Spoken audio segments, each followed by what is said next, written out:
Welcome to episode 3 of the Pursuit of Passion podcast. My name is Ray. My name is Irvin. And thank you guys again for listening. So a little bit about us. What we're trying to do is have conversations with individuals who are passionate about what they do. And what we hope is that our listeners are inspired to continue pursuing their own passions and really reflect on how their past has shaped them to be who they are today and what they're passionate about. So we did want to talk a little bit about what we've been up to.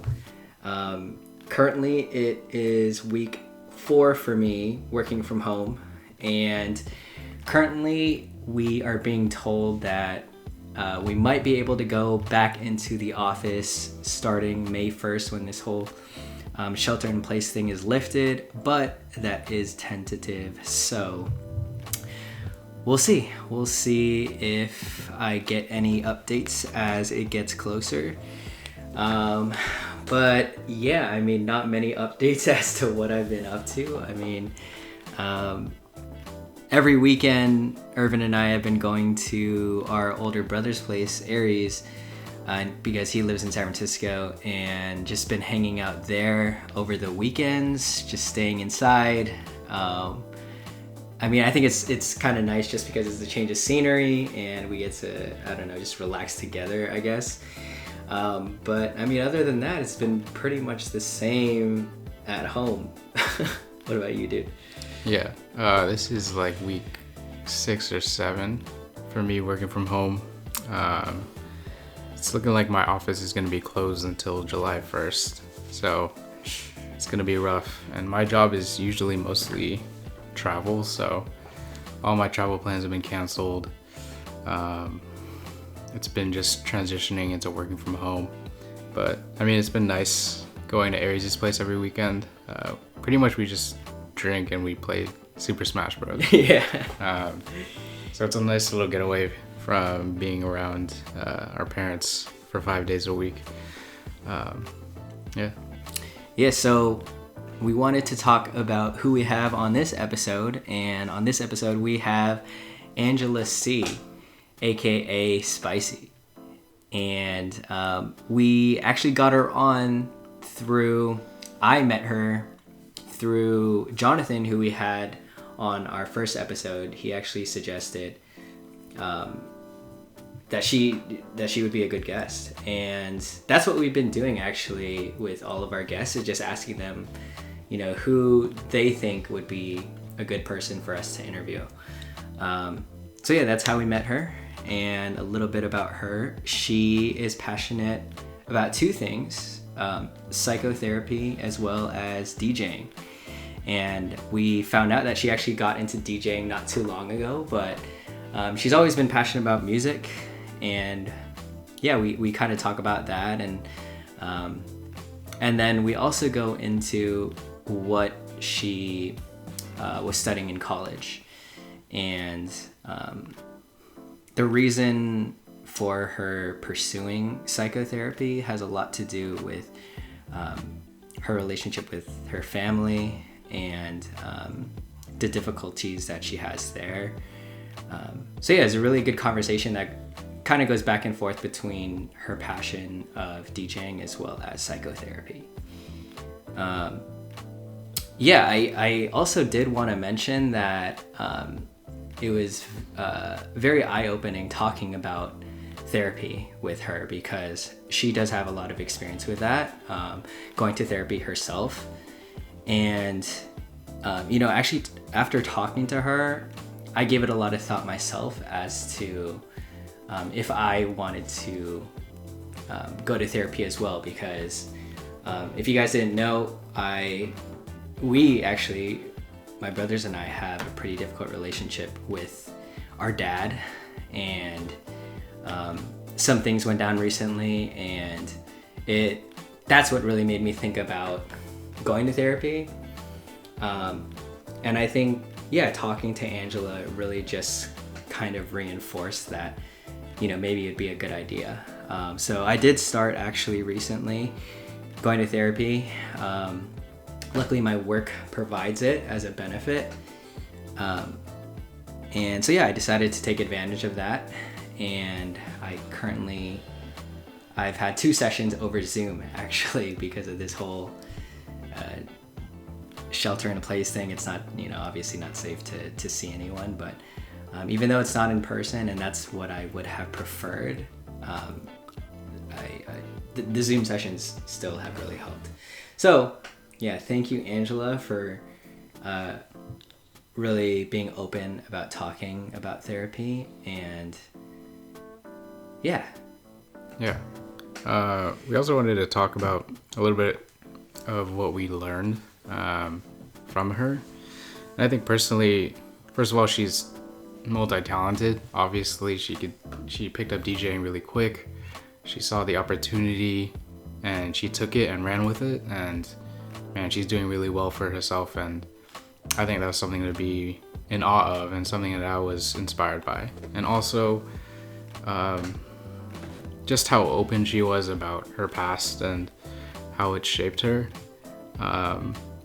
And yeah, again, we don't have the best relationship with our dad, but I think it was really eye-opening to hear her talk about her willingness to go to someone else for help. And I know as males or as Asian Americans, it's not the easiest thing to put yourself on that level, but I think she kind of made it eye-opening as to it's okay to do those type of things. What about you? Yeah, for me, I think my biggest takeaway was how important it is to balance all of the things in your life, your passions, your interests, your relationships. And yeah, we go into that with Angela, and I really commend her for really spacing out her time with all of her things, and she's very organized. And yeah, I think that's important for your mental health, and something I think that I need to work on some more. But yeah, obviously your mental health is super important, and being able to balance all of the things in your life really helps with that. So yeah, we hope you guys enjoy this episode with Angela. We did want to shout out our social media platforms again before the episode. So you can find us on YouTube at The Pursuit of Passion Project. And you can also find us on Instagram at The Pursuit of Passion Podcast. Yeah, and also for our next 2 episodes, because of this whole shelter in place thing, we thought it was a good time to finally introduce ourselves and give ourselves a chance to tell our stories and give our reasoning behind why we're doing this. So we're going to use these next 2 weekends, or next few weekends, to record our episodes, probably with our older brother Aries, and you guys will finally get a chance to get to know a little bit more about us and why we're doing this. Yeah, so enjoy episode 3 with Angela C, aka Spicy. Peace out, y'all. All right, what's up, guys? Welcome to episode 3 of the Pursuit of Passion podcast. Today I am joined by my co-host Irvin. What up, y'all? And today we have our guest Angela. Hi. Or Spicy. Some of you guys may know her as Spicy. Do you go by DJ Spicy or just Spicy? Just Spicy. Just Spicy. Yeah. So yeah, welcome to the podcast. Thank you. Yeah. Happy to be here. So yeah, just like always, we want to start all the way from the beginning. So we wanted to ask you, where were you born and where did you grow up? Okay, so I was born in Oakland, but I grew up in San Jose.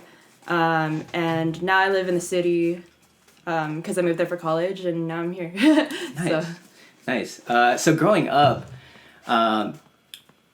were there any specific memories or anything that really stood out to you as to like how it, maybe like how it made you decide to go after what you're trying to pursue now? Yeah, definitely. I feel like, so ever since I was a kid, I feel like there's been 2 facets to my life, or main facets to my life. So the first thing was definitely healthcare, and the second thing was music. So with healthcare, it's like ever since I was like 5 years old, I've always wanted to become a doctor. Like I would like it wasn't even like one of those things where my parents were like, oh, be a doctor or a lawyer or this or whatever. Like I was just like, I want to learn how people like get sick and I want to make them better. Like that was like my drive when I was like 5. Like I would like learn how to put band-aids on like my friends when they got hurt and all of that. And with music, like when I was 5 also, my parents were like, okay, so like you're gonna go to school, but we also want you to have a hobby. So like they made me choose between either vocal lessons or taekwondo, which are very different. But I was like pretty scared of being hurt like physically, so I went with singing. The safer route. Yeah, I was like, I feel like I'm not gonna get kicked if I sing, hopefully. So like I'm gonna do that. So I started off really young, like doing like recitals and shows or just like I remember I would like go to like what's it called, like care homes and sing to the elderly as random entertainment. So I grew up doing that, and I was like also like adjacent to theater life, but I never wanted to be involved because like I didn't like the drama that was involved, like outside of the actual like acting drama. So yeah. Wow. Okay, so I want to dive deeper into the whole like music thing. Yeah. So that's I find it super interesting that your parents at the age of 5, you said, they were like they wanted you to go into some kind of hobby. Yeah. And they actually made me take piano lessons, which I hated when I was younger. But then they also wanted me to like learn how to sing because they were like, oh, you know, when you like do karaoke at family parties, like you can like you won't be embarrassed. Like that was kind of like their main drive for it in the beginning. But it ended up being something that I really loved doing. But at the same time, like I feel like growing up, it's like I knew that I loved music, but I was also like so scared of performing. Like I think there was just like a lot of like judgment that came with it, and that was like what deterred me the most from, I think, like taking risks when I was younger. Because like moving on to like high school and stuff, like I would like do open mics and like benefit shows and all of that, but like, and I've always wanted to write, but like I think there's always been something that's like held me back from that. And I'm not sure what it is, but that's just kind of like how it was when I was growing up. What is like your relationship with your parents like?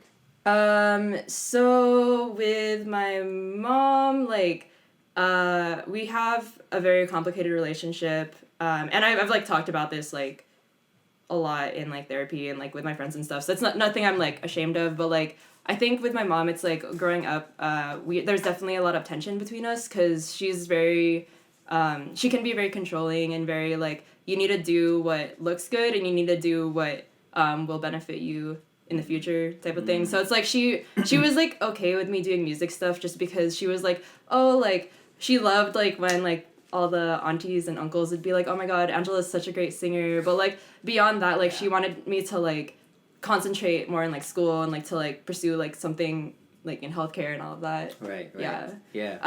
So that's my relationship with my mom. With my dad, like I'm gonna try to not get emotional like during this, but like my dad was like super supportive. He passed away when I was like 13 because due to like lung cancer. Okay. But he was like always like so supportive of me like doing like pursuing anything creative, like maybe not as a job, but like he would always just be like really happy that I did stuff. So nice. Yeah. What's your ethnic background? My mom is Chinese and my dad's Filipino, but culturally definitely more Filipino. Like they both grew up in the Philippines, so they both speak Tagalog, and and I grew up in that household. For sure. So do you do you like understand Tagalog and like, you know, understand the culture and everything? Yeah. So I was the first person in my family to be born here, so I'm first gen. So my first language was Tagalog, but then like I remember in second or first grade, I didn't know English that well still, and I was just so embarrassed of not being able to like say things in English that I was just like, okay, fuck this, like I'm just gonna forget Tagalog, so I don't know how to speak it, which sucks, but I understand it, so like I have that advantage if people are like talking. For sure, we're the same way. We like understand it. Our parents still speak it at you know, at home and everything, and so they try and keep that going. Yeah. But we definitely don't understand it like 100%. It's more of just like small talk and yeah, that kind of stuff. Are both of your parents Filipino? Yeah, we're both full Filipino. Yeah. Okay. Yeah. Nice. Yeah. So going back to the whole music thing, so you did a little performing when you were younger. Like, when did you feel like, I guess, more comfortable with it and like confident? I'm not gonna lie, I didn't start feeling more confident until I started DJing, which wasn't that long ago. And I think it's because like back then, like growing up in these environments where I was like in high school and like when I was younger, I think it was hard for me to get out of my head about like what people thought about me when I did things. So, and on top of that, like going back to how my mom and I had a really complicated relationship, like if I did anything that she didn't like, she'd be like, "Oh, you look stupid" or whatever. So then in my mind, I'd be like, "Oh yeah, I look stupid. I'm not gonna do certain things. I'm not gonna like take risks because like if I do, I'm gonna look like a fool or whatever." Right. But then I think like with DJing, like it's not as like it's not as like vulnerable as like singing, I think. But I think there's like a level to it where it's like I can choose to be more energetic when I spin, or like I could choose not to. So but I think I've been challenging myself in the past couple of years to just do that. So like I think like now is like the most comfortable I've been performing, but like that was definitely not there for like decades. And I'm only like 2 decades old. So yeah. When did that start for you, like DJing? Like, was it in high school or was it? Oh, no. So I actually started at the end of 2018. Oh, shit. And I don't remember if I told you part of the story, but it kind of happened on accident because I was in Irvine end of 2018, and my family friend, his parents were getting they're renewing their vows at in Irvine, and like yeah, my friend was like DJing for the whole wedding, but then it happened to be on the same weekend of Anime Expo, and he was like, "Hey, I kind of want to go to Anime Expo. Like, do you want to DJ for this wedding?" And I was like, "I've literally never touched a controller. Like, I don't know." And I was like, "I'm down, but like, I don't know if it'll be good." And he's like, "Oh no, it's not a big deal. Like, no one's gonna judge you. I have the music. Like, I'll just teach you how to do it like day of, and like you'll be fine." And I'm like, "Okay." So he teaches me, and I remember like him trying to tell me how to transition, and like he didn't even like teach me anything like crazy. Like he was like, if you just like fade in and out, like you'll be fine. Yeah. And I was like, okay, but I still feel like I did really badly, but like no one really cared. Yeah. So it was like I felt like it was like a low risk event, but at the same time, like I wanted to feel good about it. But I remember like after that day, I was just like, man, like I really sucked at that. I want to get better at it, just like for fun, because I was like, man, like I just want to redeem myself. Like this was like cool, but like that just wasn't it. Yeah. So I bought, like the day after I like bought a controller, and I was like, okay, I'm gonna learn. And then also like on that wedding, I took a photo of myself and I posted on Instagram, and I was like, haha, look, I'm a DJ, just like as a joke. And then my homie hits me up, her name's Debbie, and she was like, hey, actually, I'm looking for someone to like open for this small bar thing next month. Like, do you wanna DJ? And I was like, Debbie, like, I've literally been a DJ for, like, 3 hours. Like, I don't think you want me to do that. And she was like, no, like, I want to put people on that, like, you know, are interested in it. So, like, if you want to go, like, let me know. And I was like, okay, well, I have a month out. I'm going to buy a controller. Like, I'm going to just do it. So I was like, fuck it. I'm just going to take the risk. I'm going to be like, okay, I'm going to play at this bar, like, in a month. And I'm going to learn how to, like, do basic things, like, within that month. Yeah. And so that... the month passes, and then like I get to the bar thing, and I'm like telling everyone there, I'm like, this is my first time DJing, I'm so nervous, like, and I really was, I was super nervous, like, I was like shaking so hard like that day. And then I remember meeting this girl, her name's Sherilyn, and she comes up to me after I DJ, and she's just like, hey, so I posted a video of you like on my Instagram, and my friends are trying to like start a collective, like they're wondering if you want to join. And I'm like, what the? I'm like, okay, I've been like a DJ for like a day though. Like, I don't know if like they want me to be there. Yeah. Yeah, and then she's just like, no, like it's fine. Like I'll just connect you and y'all can talk and see if you want to do it or not. And I was like, okay. And those people end up being like Ryan and like everyone else from No Chance. So yeah, and so like from there I'm like, okay, I guess I'm here. And so I like do my best to like learn as much as I can before that gig. And then like from there, like we got a residency, and like it's kind of been like a whole snowball thing since then. Yeah, so it's like I really didn't I've never planned to be like, okay, I'm gonna be a DJ and I want to do shows. Like it was really like I did it for fun. People like booked me, and then it just like happened.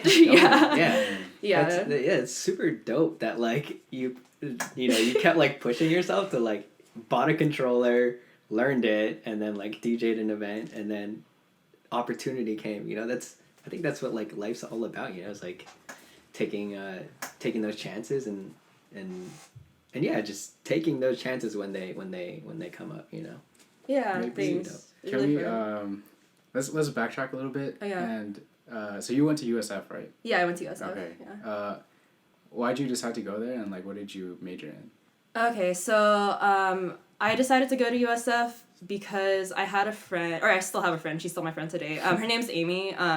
And I honestly, when I was in high school, I was just kind of like, I don't really care which college I go to. I probably want to go to one in a city. I just don't know where. And then my friend Amy, like, she's a year older than me. She like went to USF, and she was just like, yeah, USF's cool. And I was like, all right, I'm gonna try to go there. Yeah. And so that's why I ended up going there. And I majored originally in accounting, but then I switched over to kinesiology and graduated with that. Yeah. Oh wow. So I mean, you kind of talked about how you wanted to go into like healthcare, like when you were younger. Yeah. How come you decided to major in accounting first? Oh, okay. Short answer, I did not feel good enough. Like, straight up, like, in high school, I had very average grades. Like, I felt like I was very below the standard of a lot of other Asian Americans. I got, like, a mix of A's and B's, which is, like, still good, but it wasn't what a lot of my peers were doing. And, like, I also got told a lot that, like, oh, like, you're not gonna get into a school like USF for healthcare if you have these grades. So my method of thinking was like, okay, I'm gonna apply to a quote-unquote easier major. I don't think accounting is easy at all, just throwing that out there. But, like, at the time, I was just like, yeah, I feel like less people apply to accounting, so I'm gonna apply for that and then see if I like it. Because I think it was tough for me, too, because I remember going into college, I was like, oh, I know I want to do healthcare, but, like, I don't think I'm good enough for it, so I'm gonna do something easier, like accounting, and then I go into it and I'm like, okay, this shit is still hard. Like, I might as well do something that I like doing. Yeah. And that's why I made the switch into kinesiology. Okay, yeah. Irvin's actually in accounting. Oh yeah, I'm so sorry, but also like good for you. Like that shit I could not do. Yeah. So go ahead. So what were you like involved in USF?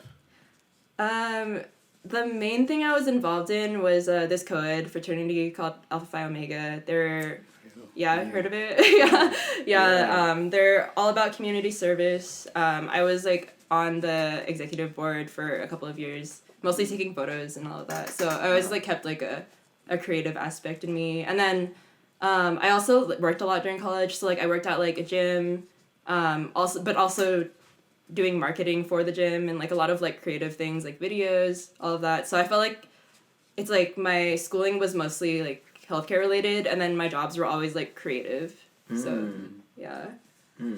So I wanted to, before we go on any further, I was actually like thinking about this question earlier on about how your mom was very much thinking about like the opinions of others, right? And I think that that's something that's really common in Asian American culture. I mean, even with Irvin and I think something that we can really that's something that we can really relate to is our parents are constantly thinking about what other people think and trying to make us look better than we actually are, sound better than we actually are. And so do you think she really like influenced you when it came to like picking your career choice? Yeah, I think initially there was a lot of influence there. Like the whole notion of like, oh, like you're not good enough was something that I ended up internalizing. And that's why I decided to just completely switch up and like try to go for a business degree instead of a healthcare, which is like what I wanted to do in the beginning. Yeah, does that answer your question? I mean, I also wanted to ask, like, did you ever feel like, pursuing those like creative things when you were younger, like, did you ever feel like you wanted to go further with that, like with higher education?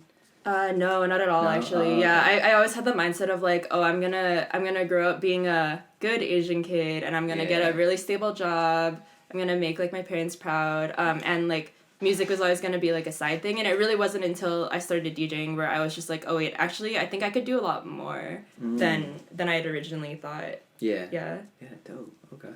Cool. Yeah, let's go into more like maybe some DJing stuff now. Yeah. Yeah, I mean, I think I didn't know, like, it was, like, super recent that you, like, even started DJing, because, like, typically when you talk to DJs, like, they've been DJing for, like, I don't know, the DJs that I've talked to, they've been DJing for a while, for the years, ones yeah. that are, like, that have followings and like, have residencies or, like, working at places, and, so you got this job at No Chance, right? Or was it a job, or was it like... It wasn't, I wouldn't call it a job, because it doesn't feel like work to me. Like, I really feel like it was just a collaboration that turned into something bigger, I think. Oh, okay. Yeah. Okay, yeah, so when you did join this collective, Yeah. what were you doing exactly?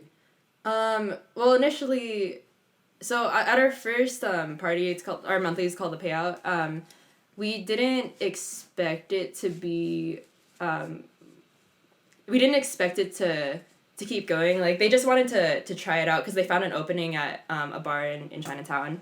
And they'd asked if, like, we'd be able to throw a party there for, like, one time. Yeah. And then once that happened, it ended up being, like, a really successful event. So then the bar owner was like, hey, like, do you want to come here, like, once a month? And also, like, No Chance is originally... They're primarily a podcast, also. Right. But, like, they're centered around, like streetwear and fashion, and, like, they wanted to incorporate the music aspect just because fashion and music are so interlaced. Right. Wait, what was your question again? Shoot, what were you doing at No Chance? Yeah, what were you... Oh, what was I doing initially, like, right? Yeah, so at first, it really wasn't anything, but then once we got that residency, they had asked if I'd wanted to come back, and I was just like, sure. So I did a couple more shows with them, and then once, like, No Chance started gaining traction, it kind of just became, like, a natural, like, okay, like, I feel like we fit with each other, like, and now we just work together and all of that, so, yeah. So when did this... So you started off, like, that wedding or that event, when did it, like, transition into, like, a passion, or, like, something you really wanted to focus on and, like, kind of pursue? That's a really good question. I think it was honestly after the first payout that we had, because at first, like, I remember my mindset going in was, like, I was so afraid to do the first payout, and I've told, like, Ryan and, like, all the other guys this too, but, like, I remember going in thinking, like, being so insecure because, like you were saying, like, a lot of DJs come in having years of experience. Right. There's a lot of DJs that have, like, done it for years and, like, they have trouble getting booked. And, like, that was something I was really insecure about because, like, I was like, well, I just started, like, a few months ago. And I was, like, afraid that I was going to go in and people were going to be like, oh, who's this girl, like, trying to be a DJ out of nowhere? Like, it's so oversaturated. Right. Like, just, like, that train of thought. But then I think, like, once I started to, like, to just realize that, like, everyone has to start somewhere, and, like, just because, like, I didn't start, like, 8 years ago like a lot of people did doesn't mean that, like, what I do isn't valid, it's like I still get to have fun, and, like, my intentions going into DJing isn't, like, to be anything, like, big. It's just really to, like, it's always been to, like, learn and to just, like, enjoy the music, because, like, I fucking love music. So I feel like it turned into a passion once I realized that there was like a challenge that I had to wait, let me backtrack. So I feel like it started to become a passion because, like, I realized that I wanted to learn how to get over that hump of being like, I'm not good enough, people are gonna judge me. And I was like, okay, I'm gonna go into this, I'm gonna do my best, and I'm gonna, like, try to get myself in a different mentality. And that's, like, what really drives me to, like, to keep going, I think. Yeah. Did you, when you were starting out, I'm sure you got a lot of support from the guys at No Chance, but were you receiving, like, a lot of hate because you were, like... was there, like, doubt, maybe? Yeah. Well, I think it's funny, and I don't know if this is, like, a lot of other people's experience, but I actually feel like, no, I haven't gotten a lot of, like, hate or whatever. I think a lot of the doubt does come from me, if anything. Like, I am definitely my own biggest hater, but, like, I'm definitely now my own biggest supporter. I have had, like, a couple of instances where I've, like, heard people, like, say stuff about me, but it's like people that I don't even talk to, so it doesn't... I feel like when I hear about that, I don't take it personally. I think it's more of, like, when people talk badly about someone else, it says more about, like, their desires and, like, how they're feeling and, like, the type of person that they are, like, more than it is who I am, so... Yeah. So yeah. Yeah. What kind of music do you enjoy? Let's go into that. Okay. So DJing wise, like I mostly DJ like hip hop, R&B. I really like house music. I've like done like one EDM event, which is really fun. Oh, really? Nice. Yeah. But in terms of like listening to music, I love a lot of different genres. Like I think neo soul is definitely my top genre. Nice. Yeah, hip hop and R&B, obviously, like I love listening to that, and like indie music, elevator music. I listen to anything. Animal Crossing music, like I'm into all of that. So. Yeah, dope.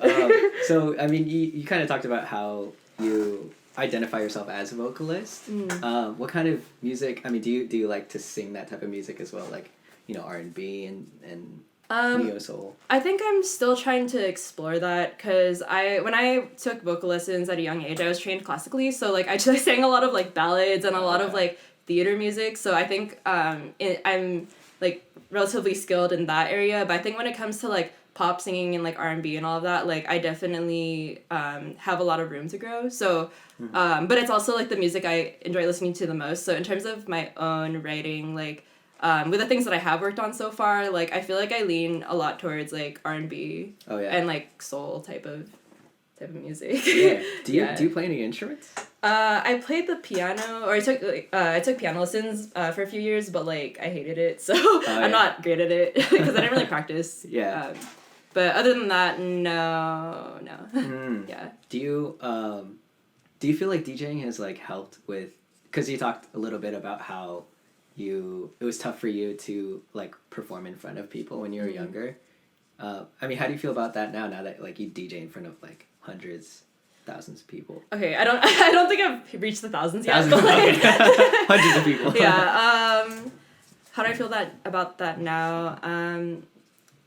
I feel like now that I've kind of been in the industry a bit on a more deeper capacity, I've noticed that like when I just watch other people perform, like they don't really give a fuck about like what they're doing. They're just like feeling the music. They're they're just enjoying themselves. Like they don't have to look cool. Like they could just be doing whatever. But I feel like as long as the person performing is like having fun, I feel like people feed off of that. And I think just knowing that just like made me be like, okay, you know what? I'm not gonna care like what I look like when I do these things. I'm just gonna feel it and enjoy it however I want to. And I think like. I think it's like a day-by-day thing. Like if I have a gig, like I'll like mentally prep myself to do that and just be like, okay, like my goal today is to have fun, and because like if I have fun, then I know other people will. So like right. So yeah, just putting that into practice is like what really helps me. Yeah. Get out of the previous mindset where I was like, oh yeah, I'm like not good enough. Like people are gonna judge me, because it's like at the end of the day, like people are gonna judge me anyway. I can't stop that, and it doesn't even matter. Like I could be like the best DJ in the world, people will still judge me. So I'm just kind of like. I'm just gonna pick and choose. If I do get negative feedback, like I'll pick and choose like what I should listen to, or like what serves me or like what doesn't serve me, and then just go from there. Okay. Yeah. Do you like practice often? Do you spin often? Yeah. So I think one of the bigger challenges doing DJing while I'm working full time is finding time to practice, but I think it's possible. And something that I've had to come to terms with is because I have these time constraints because I work like a 9-to-5 healthcare job. So like most of my time during the weekdays are like filled, and sometimes I work weekends. So I think something I had to come to terms with was that like I'm not gonna get like good at what I do as fast as I want to. And that's just something I had to like accept. But I think like just making the time to like fuck around with the music I have and like dig for music, like at least like for like half an hour a day, like it really adds up. And that's kind of what I've been doing. Like I'll like go through like phases of like digging for music, and then just kind of like DJing in my room, like just like having fun, like being like, okay, this is my time to just like mess up as much as I want. So like when I'm actually on stage, I'll like hopefully not mess up. Right. Yeah. So I mean I don't like. I feel like it's just like a part of my daily routine. Like I'll just like mess around for at least like a few minutes a day. Right. Yeah. Right. No, yeah, I feel like that's how it is for Irvin and I right now. Is like now that we've got the ball rolling for this whole like podcast thing, it like I want to work on it more, but I'm in the whole I'm in the same situation of like I work a 9-to-5 too, and like you know, I have other like passions that I'm like trying to pursue, and then I have this too, you know, and but like you said, it definitely like adds up, and so I think that's the important part. Is like as long as you keep it going, like that's the important part. Yeah, and I think just also like taking ownership of like the limitations of your life too, because like I feel like something that I've been afraid of is like people saying like, oh, you've been doing this for a year, how come you're not like this good? And I think like that's just a perspective that I'm just trying to like not think about, because at the end of the day, like people don't know your full story, so it's like you got to be the person to like know what your circumstances are and to like be secure in that. Right. Yeah. Well, Do you? I wanted to ask, like, what part of DJing, like, is your, like, aha moment? Like, is it, like, you're searching for music? Is it, like, thinking about, like, maybe transitions? Or is it, like, the actual performing of it? I think the things that are most fun for me are definitely, like, thinking of ways to transition, and then also, like, being able to read crowds. I think that's, like, it could be really challenging, because it's, like, if, for example, like, I'm not gonna open at 9 to 10 p.m. and, like, play, like, these like hard-hitting bangers. Like I'm gonna like start out slow and like kind of see the crowd, but if like people want to turn up, then I'll like switch it up. And so like I think the whole aspect of like just being able to read situations is like the most fun for me. But also just like wordplay and like I'm not very good at it, but like I love watching people like scratch and stuff, and like I'm like slowly learning how to also. And like I think just like the technical stuff is like so cool to me. Like so there's like all these little aspects that I like about it. Yeah. Let's we'll take a break and then check the camera. Yeah. For sure. So I wanted to ask you, now that you've got a couple years under your belt and you got a great relationship with everyone at No Chance, and you really enjoy spinning, like where do you see your path with DJing go? Like, do you see yourself doing that for the long run, or is it? Yeah, the thing, I feel like with DJing, it's not, like, I feel like I'm always gonna have to work another job, unless I become, like, a tour DJ or something, because I think DJing alone it's not very sustainable, and I have thought about this a lot, and I think with the stuff I'm doing with No Chance, like, I think I realized that I actually really enjoy doing a lot of background stuff. And yeah, this kind of like bleeds into what I mentioned to you like through text is I think for long term what I want to be doing is that I want to eventually mix the two, healthcare and music, for the long term. So the path that I am hoping to go down is to eventually go back to grad school, get my license in psychotherapy, and then work within communities that like in music, or that would be ideal, but also with therapy, it's like I'm not gonna turn people that aren't creatives away, because like that's not the point. Like it should be accessible to everyone, but I think I would really enjoy working with people that want to learn how to break free from like the negative self-talk and all of that, and really like go into themselves and be able to express themselves through art. So yeah, and I think like a lot of what I found through being a part of No Chance and like just being in the industry is like the thing that I really like most is like bringing communities together, and I think that's just something that like is lacking right now. Like I mean, there's a lot of people that collaborate with each other, but like I feel like when people think about like music and like going into like industry, they think I'm gonna like get good and then I'm gonna move to LA, but it's like, why don't we have that culture here, or like why isn't it like as strong here? And like I think it definitely has like improved, but like that's just something that I would love to like be a part of, and just like be a part of that movement of like we're here to like create, not just to like chase fame or whatever. I feel like that's just like so out of like besides the point. That's super dope. That actually reminds me of like what Irvin's trying to do, like eventually. Because we're actually both like pretty passionate about music as well. Like we grew up playing instruments, and we both.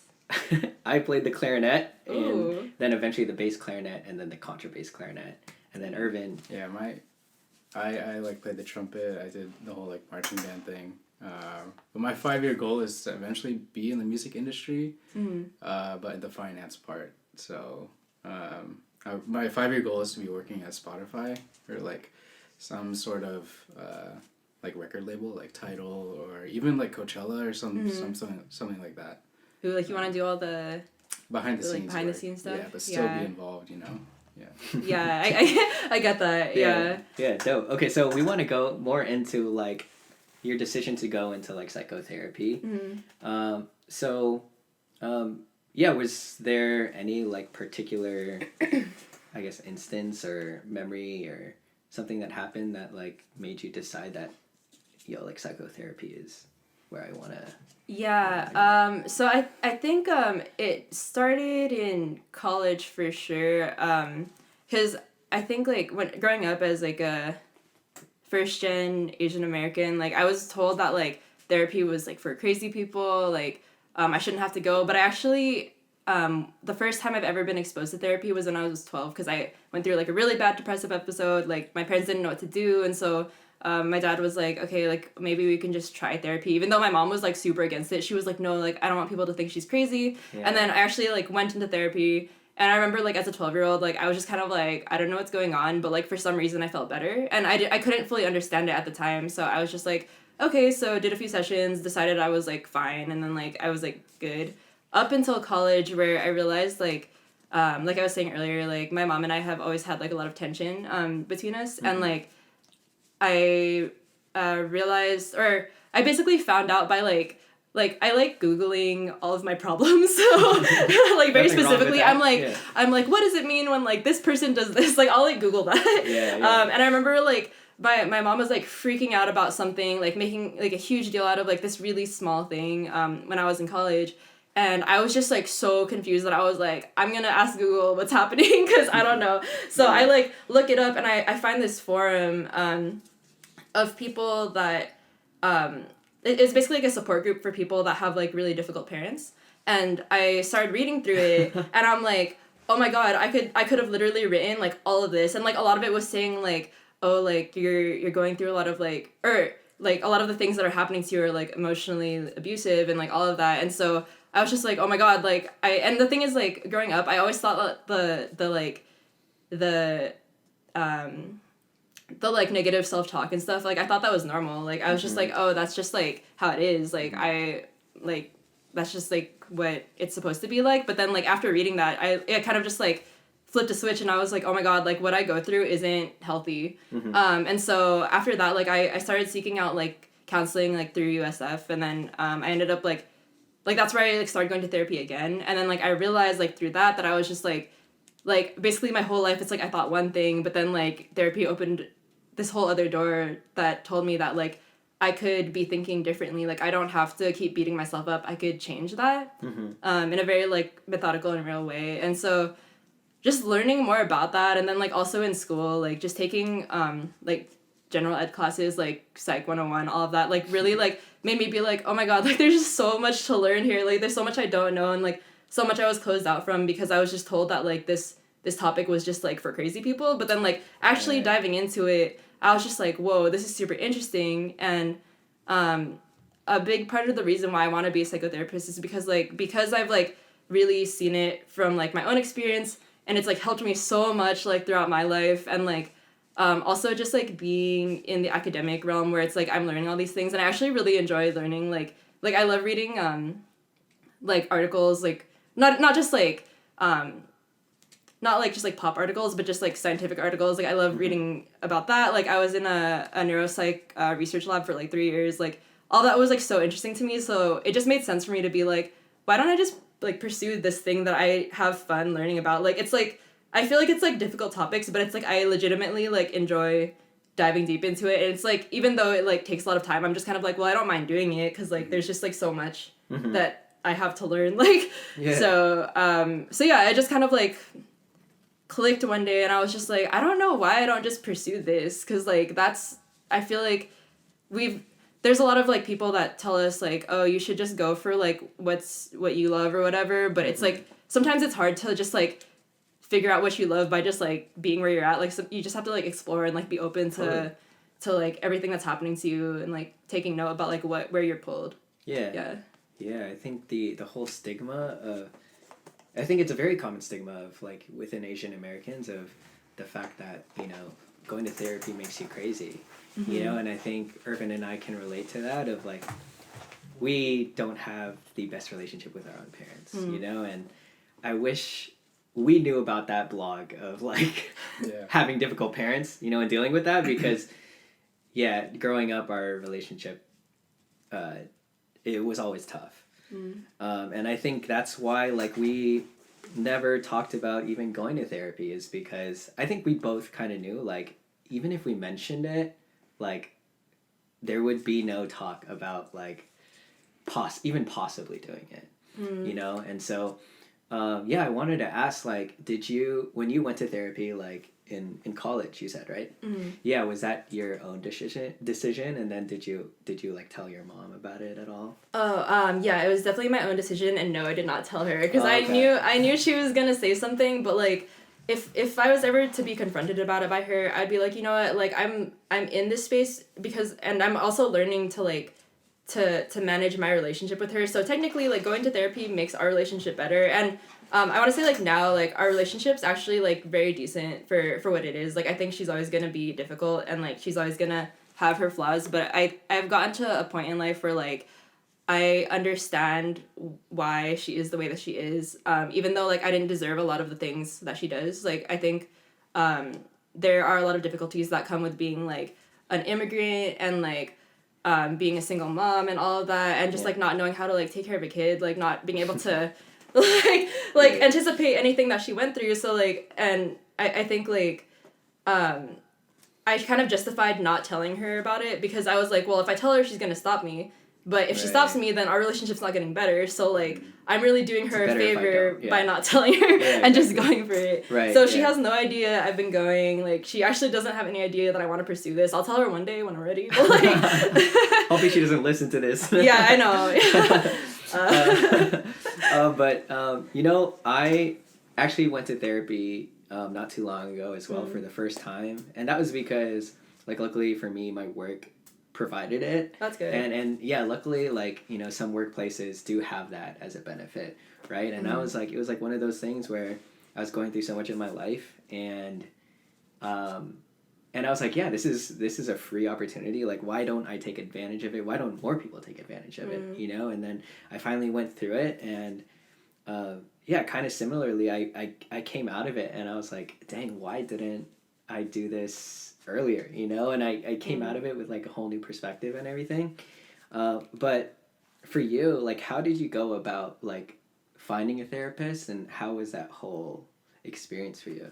Well, initially, like, I went through USF's counseling program, so they basically paired me up with someone random, and it just so happened that, like, the person that I got was someone that I got along with. Okay. And I think I tell this to everyone that considers going to therapy, like, when you're finding a therapist, you should definitely see it as, like, you shopping it for someone, because, like, at the end of the day, you're, like, a person sitting with another person, and you have to, like, get along with them on some level. Like, you're not going to be friends with them, but, like, it's important to, like, feel understood and feel heard and, like, feel like you can connect with them on some level, because if not, I always tell people, like, it's okay to switch, and it's okay to, like, to say it's not for you, because, like, it really isn't for some people, like, because I think, like, going into therapy in the first place is, like, really difficult, but with my current therapist, I found her because I, like, went through a breakup, and my ex-boyfriend at the time was, like, as, like, a last resort, was just, like, hey, do you want to, like, try couples therapy and see if, like, it'll help?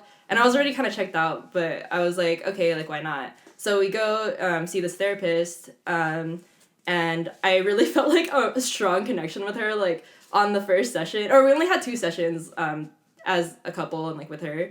But at our last session, I was just like, hey, do you do individual therapy? And she was like, oh, yeah. So I, like, took her card, and then I ended up, like, seeing her, and she's, like, my favorite therapist ever. So, yeah, she's, like, a Filipino therapist, and I think with her, it's, like, it felt like such a blessing to, like, meet her, too, because, like, it made me realize how there aren't a lot of Asians in therapy, or, like, which is, like, another reason why I want to do it, because, like, I feel like to have someone understand the family dynamics without me having to, like, explain it too much, like, was so helpful for me, and, like, I feel like that in itself was really healing, so I was just like, I want to be that for other people that, like, have similar situations as me. Nice, yeah. What were some big things that you took away from your sessions?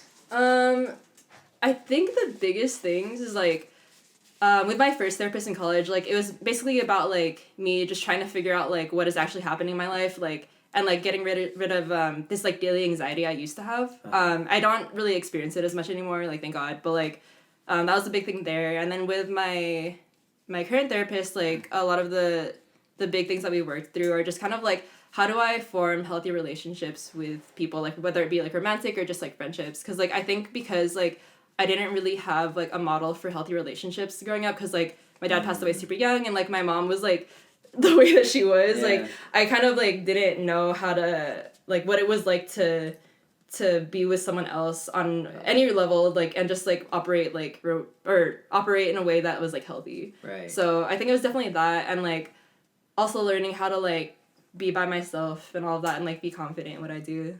Yeah. So I was actually, Angela has a blog, and I was reading one of your blog posts, which was that relationship one that you posted. Like, how do you think you gained comfortability, like, with yourself, like, loving yourself, all that? That's, like, a loaded question.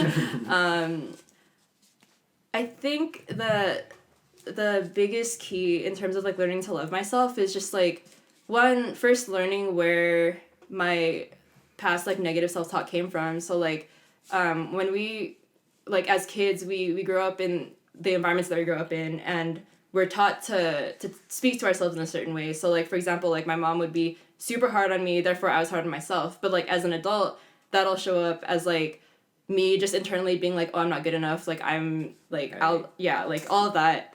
And I think, like, first thing is, like, to recognize that, like, that is something that I grew up with.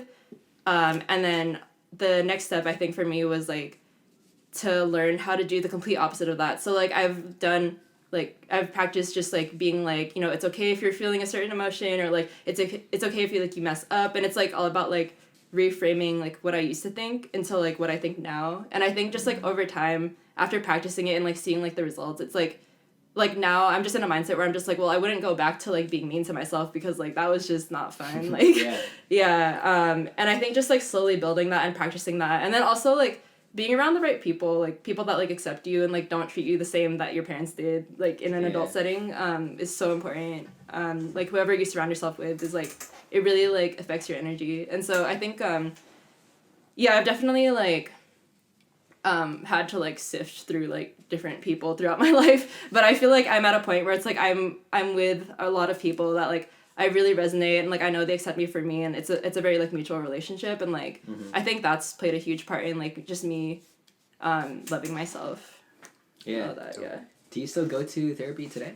Currently I do not, because it was, like, at first I went to therapy as like a way to figure out, like, all my anxiety and all of that, and, like, all the issues I was dealing with. But then, like, over time, like, as I started to integrate everything that I've learned, like, it wasn't so much of a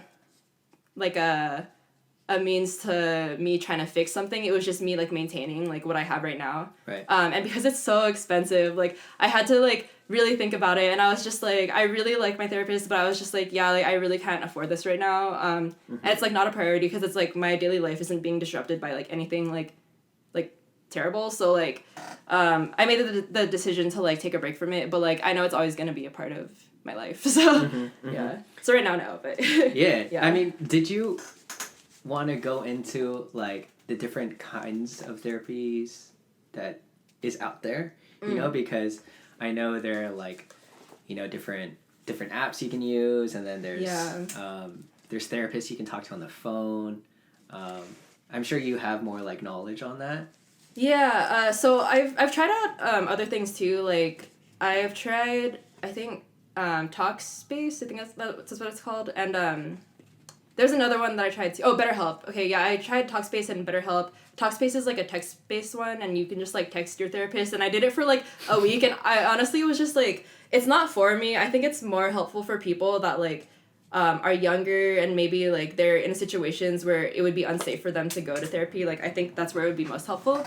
But for me, like, I didn't like it. But I do respect that it makes it a lot more accessible.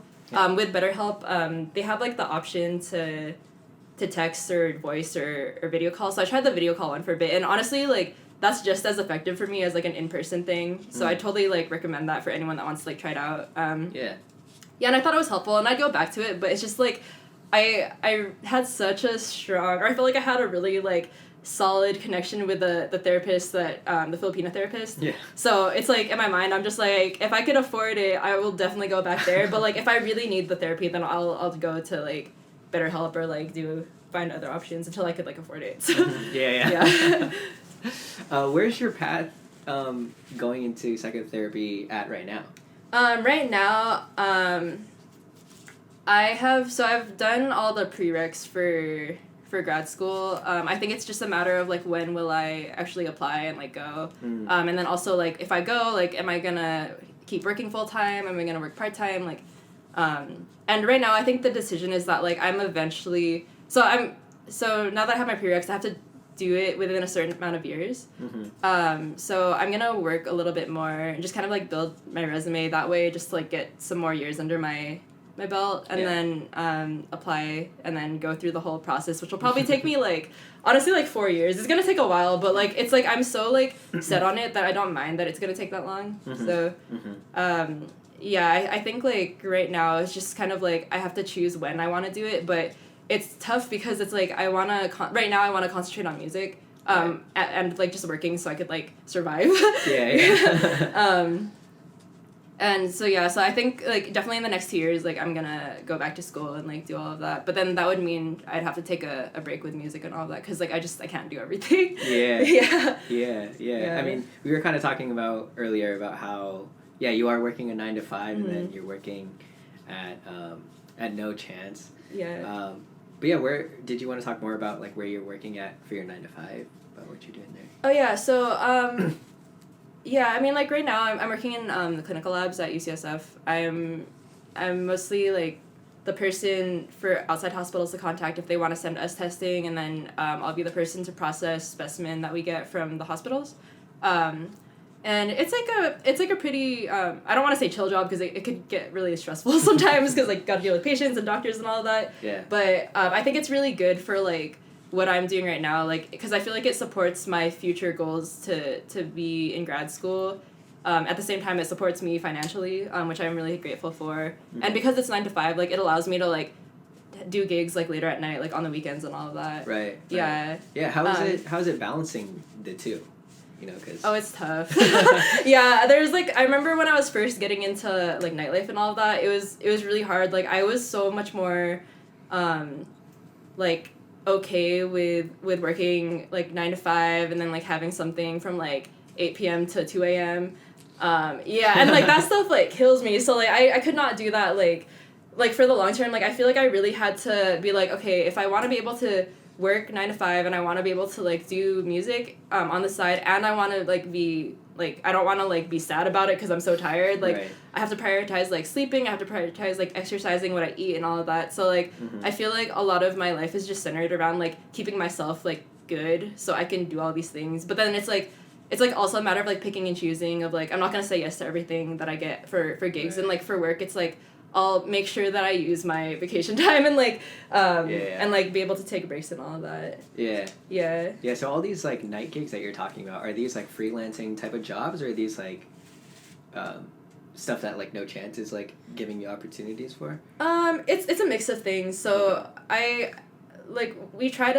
have like a few DJs within No Chance, and we just try to like cycle between all of us so we all like get a chance to just like do whatever we're doing.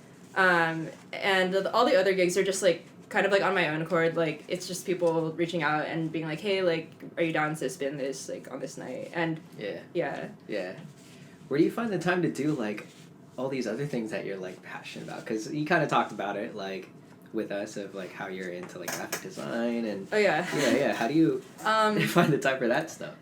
So like I was mentioning earlier, like I do like graphic design. I make YouTube videos every once in a while. I used to do that a lot more in college, but then like I decided not to. So finding the time, it's just like if I have to concentrate on like, let's say like making a flyer, then like I'll have to sacrifice something. So like I won't go to the gym, or like I won't or like I'll purposely like take half a day of work so I could do other work, which is like something I'm trying to balance too, because like I need days where I don't do anything. Like I absolutely need that. but I think with like the other hobbies that I have, like like graphic designing or even like gaming and all of that, like it's like I'll just make time for it like within the week when I need to, but it's like it's not a consistent thing, so it's like nothing, it's not something I have to like worry about too much. Like as long as I like schedule it in. And by the way, like I have like a planner that literally has like everything I'm doing. Like I'll like put the days I'm going to the gym, like the days that I have like gigs, the days I have to like hang out with friends, or not have to hang out with friends, but I want to hang out with friends. Right, yeah. Yeah. So like I think it all comes down to like just being organized about like my time and all of that. So yeah. I was gonna say like it you kind of have to be organized with like all the things that you have going on. Oh yeah. Have you like always been like that? No.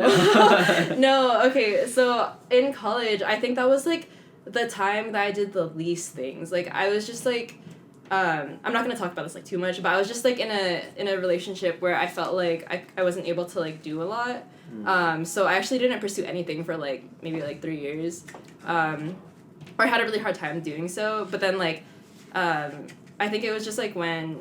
Like, it always goes back to, like, when I started DJing, like, that's when I was just, like, okay, like, I need to, like, really like sit down and just like become more organized, because like before that I was just like, oh, I'll just like do things when I feel like it, and like I'll like work in like bursts or whatever, but like I ended up just being super burnt out all the time and like super like feeling like so disorganized that I was like, all right, this is not working, I need to do something different. Yeah. That's funny. Yeah, so I basically had to like force myself into it, because if not I'm just gonna like be sad all the time and like tired.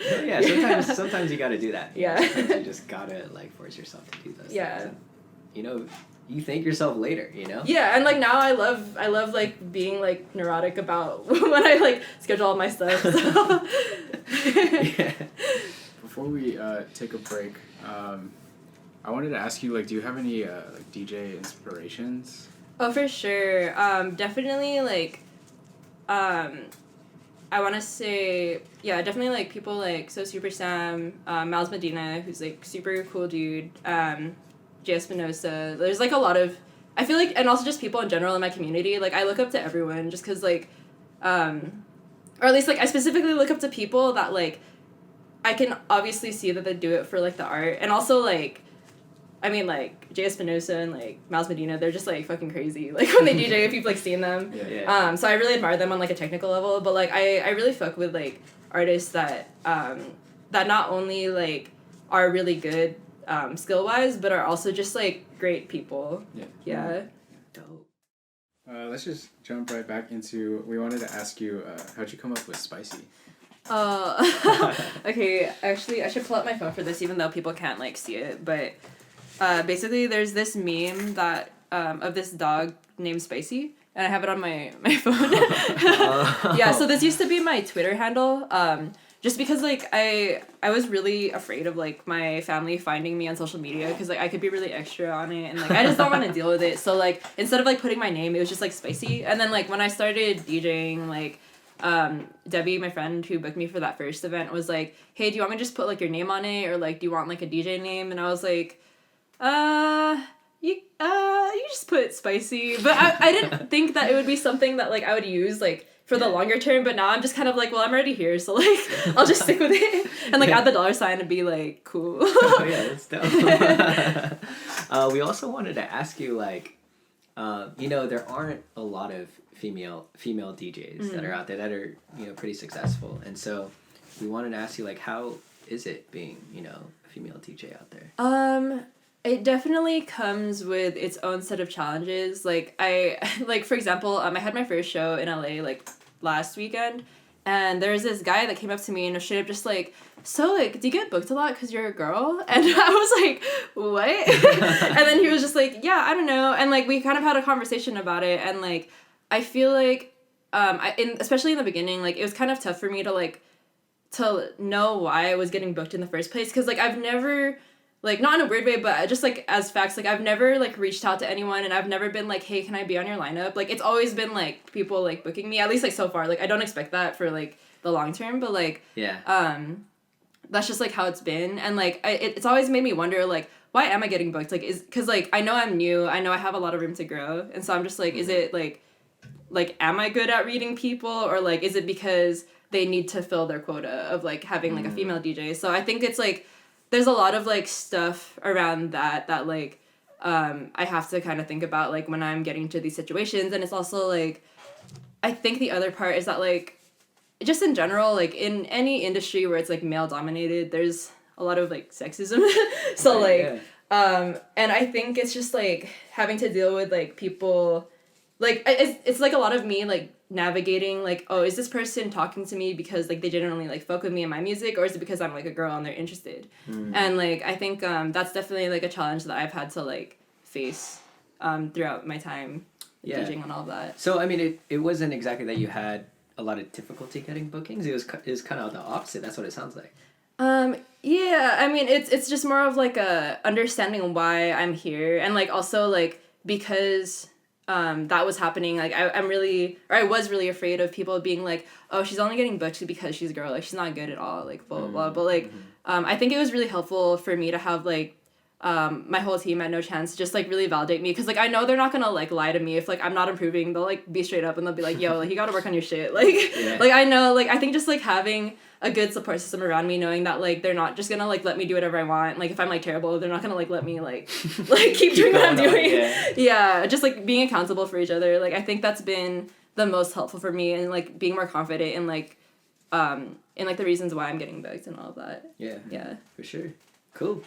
So before we round out this episode, we have a couple questions for you. So this is gonna be a speed round of questions. Okay. All right, here we go. All right. So, first question: what's your proudest accomplishment? My proudest accomplishment is probably, honestly, probably that blog post I wrote. Like, oh really? Yeah. Dope. Yeah. Wait, which blog post? The one about relationships, cause like I wrote that in like 3 hours, like all in one sitting, like cause I was just so like impassioned by like my friend who asked like a question that prompted it, and I was like, I know a lot about this cause I've been thinking about it for years. I'm gonna write it down. So like I did that and like published it on the same day. Dope. Okay. What is one goal that you want to accomplish this year? This year, I wanna at least like make one single. That'd be fun. One single. Oh. Yeah. Okay. Which celebrity would you most like to see in person? Ooh, right now probably Ari Lennox. I love her. Yeah. So good. Okay. Since we talked so much about music. Yeah. We've asked this for I think all of our guests so far is, who's your favorite artist and favorite album? Ooh, favorite. Oh my god, that's so tough. Can I name like a few? Sure. Is that okay? Yeah, sure. Okay. So right now, like my favorite artists, I feel like overall, definitely Ari Lennox, like I just mentioned. Super funny, and also like I love how she's able to talk about really like hard things, but then like have really like uplifting music at the same time. Sid the Kid from the internet, for sure. Who else? Like SZA, all of that. I've been listening to Full Crate a lot lately. He's really cool. Favorite albums? Ooh, that's hard. Oh my god, I just did that whole, that challenge that was like 7 albums to get to know me. Oh yeah. Yeah, I put down like definitely like College Dropout. What else? Like Control, Hive Mind by the internet, and Ego Death are for sure my favorite albums. Yeah, there's a lot. I can't choose one, I'm sorry. No, it's all good. I also wanted to ask you, who's your favorite DJ? I know you talked about some, but who would you say is your favorite? Oh, my absolute favorite. I'm not gonna lie. I'm kind of shy saying this because like I'm also like he's also my homie, but like Miles Benita, like for sure. He's just so cool. Like dope, in a lot of ways, like just really good dude. Like Yeah. Great energy. Yeah. All friends. Yeah. Did you was he your favorite DJ before you knew him? Yeah. Oh yeah? Yeah, I think so. Yeah. Yeah. Well, him and like So Super Sam. Super Sam. Yeah. For sure. Yeah, she's dope.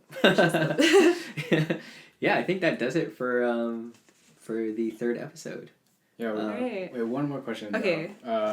We always ask our guests, like, do you think you're like happy right now, and like are you like proud of yourself, like where you're at right now? Yeah. Oh yeah, absolutely. Like I'm really happy right now. Like, and I know that like this is just like a phase right now, because I feel like life kind of happens in waves. But at this moment, like I'm so grateful for everything that I've had, like all the people around me, like the work that I've put into myself so I could like feel this way, because I feel like like happiness in itself is like it's hard. It's hard to like let yourself like feel that way about things because like I feel like we're all met with like the whole like imposter syndrome. So like Totally. and I don't feel that way right now. Like it's kind of like I know I have a lot of room to grow. I know I'm not done where I'm at, but like I feel content with what I've done so far. But I know there's like a lot I have to do still. Mm-hmm. Yeah, so I'm happy. Show. Yeah. Thank you. All right. Do you have any like upcoming shows, events? Shout out? Well, you know, since we're kind of in the middle of a pandemic, there's been a lot that's like, yeah, there's been a lot that's postponed. I do have that show with Miles. What's it called? Rejoice in Color. It was supposed to be yesterday, but we moved it to a time when it's like more safe. And then like No Chance has like a lot of stuff coming up too. Like we just got a partnership with Goyaki, like the yerba mate company. So we're gonna be doing a lot with them. Hell yeah. It's gonna be really cool. So I'm definitely looking forward to that. But for now, it's all about being safe and staying healthy. True. Yeah. True. Okay. Yeah. Where can people find you on social media? Oh, social media. My Instagram is @spicysound. And then you could also look at my website. It's like all encompassing, angelac.co. So angelasee.co. Cool. Yeah. For sure. All right. Thank you guys for listening. That concludes episode 3. Peace out, y'all. Bye.